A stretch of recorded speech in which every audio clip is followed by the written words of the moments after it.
হিন্দ বন্ধুরা, এই মুহূর্তে গুরুত্বপূর্ণ একটা আপডেট নিয়ে আপনাদের সামনে চলে এসেছি। সেটা হলো ডাব্লিউবি এবং কেপি এর কম্পিটিশান কেমন হতে পারে, এর পরীক্ষা কবে হচ্ছে এবং এর সেফ স্কোর কত থাকতে পারে, মানে কত রাখলে পরে তোমাদের কোনো পরবর্তীতে কোনো সমস্যা হবে না চাকরিটা পেতে।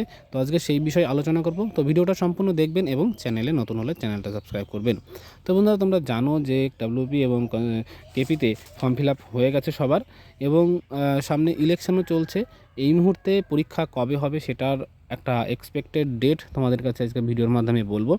তো ফর্ম ফিল আপ যা হয়েছে সেক্ষেত্রে দেখা গেছে যে প্রায় 12 লাখ, 10 থেকে 12 লাখের উপরে কিন্তু ফর্ম ফিল আপ হয়েছে। ডাব্লিউপিতেও 12 লাখ, 10-12 লাখ এবং কেপিতেও কিন্তু 10-12 লাখ মতো কিন্তু ফর্ম ফিল আপ হয়েছে। সেক্ষেত্রে কম্পিটিশানটা মোটামুটি হাই হতে চলেছে। ভ্যাকান্সি অনুযায়ী দেখলে দেখা যায় যে 50%-এর 40 থেকে 50%-এর ওপরেই কিন্তু আদার ক্যাটাগরিতে চলে গেছে। ফ্রেশ ক্যান্ডিডেট মোটামুটি 50 থেকে 55% লোক কিন্তু নর্মাল মানে ফ্রেশ ক্যান্ডিডেটদের জন্য কিন্তু ভ্যাকান্সি আছে। তো সেক্ষেত্রে কম্পিটিশানটা অনেকটাই হাই যেতে পারে। তো তোমাদের যে সেফ স্কোর কত যেতে পারে তার আগে আমি একটু বিষয় আলোচনা করি। তোমরা জানো ইউটিউবে সবথেকে আমাদের ওয়েস্ট বেঙ্গলের মধ্যে আপডেট দেওয়ার মতো যে চ্যানেল মা অনলাইন পয়েন্ট, সেটা কিন্তু 1 নাম্বার ছিল। তো তিনি তার যে চ্যানেলটা কোনো কারণে ভুলবশত কী হয়েছে সেটা আমাদের জানা নেই, কিন্তু তার চ্যানেলটা কিন্তু ডিলিট হয়ে গেছে। তো তিনি আবার সেকেন্ড চ্যানেল মা অনলাইন পয়েন্ট 2.0 চ্যানেল কিন্তু বানিয়েছে। তো আমরা চাইবো উনি আমাদের অনেক রকম আপডেট কিন্তু দিয়েছেন ইউটিউব চ্যানেলে, আমাদের মতো বা তোমাদের মতো যে যা স্টুডেন্ট আছে তাদের জন্য।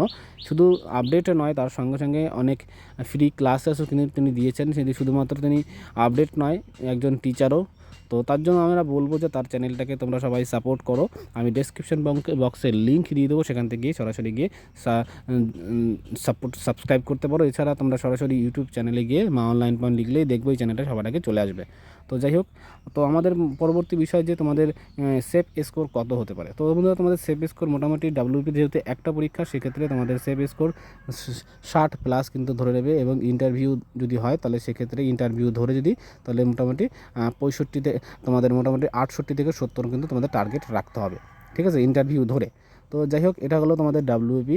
এবং কেপিতে যেহেতু তোমাদের ভ্যাকান্সিটা তুলনামূলকভাবে ডাব্লিউপি থেকে কম, সেক্ষেত্রে তোমাদের কম্পিটিশানটাও বেশি হবে। এবং তোমাদের যেহেতু এখানে দুটো পরীক্ষা হবে, পিলিতে মোটামুটি 55-60 রাখবে, এবং মেন্সে গিয়ে মোটামুটি আর কিছু না, মোটামুটি 65 থেকে 70 ওই মোটামুটি ওই রকম টার্গেটই রেখেই তোমাদের কিন্তু পড়াশোনাটা কিন্তু এগোতে হবে।